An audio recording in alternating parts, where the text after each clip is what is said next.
Alors ici, je vous présente les fonctions affines.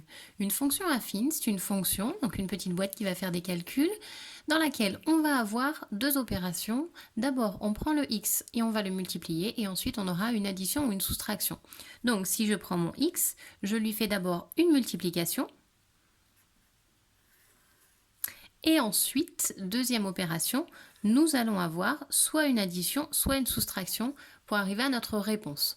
Donc, on va multiplier par A et on va ajouter un B qui pourra être positif ou négatif. S'il est négatif, ça nous fera une soustraction, ce qui fait que la forme algébrique de notre fonction va être AX plus B.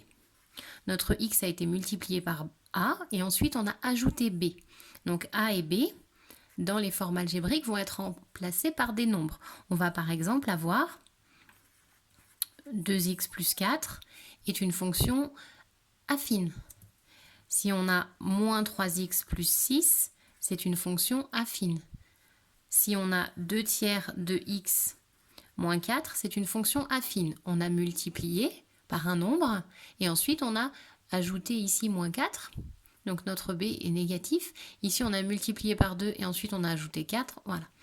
Donc la forme algébrique d'une fonction affine est sous la forme ax plus b.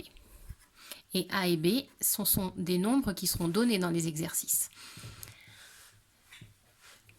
Il va donc être très facile de reconnaître les fonctions affines. Quand on voit quelque chose comme ça, on va pouvoir reconnaître juste avec la forme algébrique que c'est une fonction affine. Au niveau de la représentation graphique, là aussi on va les reconnaître facilement, les fonctions affines, puisque la représentation graphique d'une fonction affine, c'est une droite. En voici quelques-unes. Hop. Ici, nous avons dans un repère en rouge, j'ai tracé une droite. C'est la représentation graphique d'une fonction affine. Ici également, elle monte cette fois-ci. Ici, elle va en pente un petit peu plus douce, mais ça reste une droite. Donc, c'est bien la représentation graphique d'une fonction affine. Donc, graphiquement, on va très facilement les reconnaître, les fonctions affines. On fait attention, cependant, par rapport aux droites. Ici, nous avons une fonction qui est représentée par une droite, mais une droite qui passe par l'origine. Donc ça, ce n'est pas une fonction affine, mais une fonction linéaire, comme nous les avons déjà étudiées. Donc on fera attention, celle-ci, ça ne marche pas. Deuxième cas particulier, celle-ci. Ici, en rouge, nous avons une fonction qui a toujours la même valeur. C'est ce qu'on appellera une fonction constante. La fonction constante, on peut prendre n'importe quel nombre ici. Le résultat sera toujours le même. Donc c'est une fonction constante. Si on lui donne une valeur, elle va vous rendre toujours le même résultat. Donc on ne va pas la mettre dans les fonctions affines.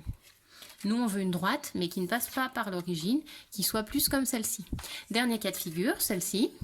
Celle-ci n'est même pas une fonction, puisque si on prend un nombre ici, il n'y a pas d'image, et si on prend ce nombre-là, il y a plein d'images possibles, une infinité d'images, et donc ça ne marche pas, ça c'est même pas une fonction, c'est rien du tout, donc ça ne nous intéresse pas. Donc quand on dit que la représentation graphique d'une fonction affine est une droite, c'est ce type de droite, une droite qui ne passera pas par l'origine et qui ne sera pas parallèle à l'un des axes.